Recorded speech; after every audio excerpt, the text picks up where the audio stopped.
চোট আঘাত যেন পিছু ছাড়ছে না মোহনবাগান সুপার জায়ান্টের।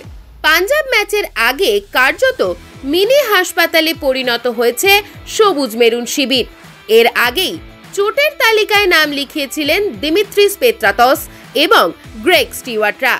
এবার সেই তালিকায় সংযোজন আশিক কুরুনিয়ান ও শুভাশিস বসু। ফলে পাঞ্জাব ম্যাচে এক প্রকার ভাঙা দল নিয়েই খেলতে নামছে মোহনবাগান। যদিও চোট উপেক্ষা করে ফেস মাস্ক পরেই দলের সঙ্গে অনুশীলন করছেন শুভাশিস বোস। জানা গেল পাঞ্জাব ম্যাচে মাঠে নামার জন্য তৈরি তিনি। তবে গ্রেগ স্টিওয়ার্ট এবং দিমিত্রি পেত্রাতসের অনুপস্থিতিতে দীর্ঘদিন পর প্রথম একাদশের সুযোগ পেতে পারেন জেসন কামিংস। অন্যদিকে বিকল্প পরিকল্পনা হিসেবে সম্পূর্ণ ভারতীয় মাঠকেও তৈরি রাখছেন বাগান কোচ।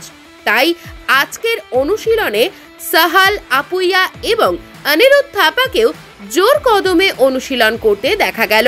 ফলে পাঞ্জাব ম্যাচের আগে জয়ের সরণিতে ফিরতে বদ্ধপরিকর সবুজ মেরুন ব্রিগেড।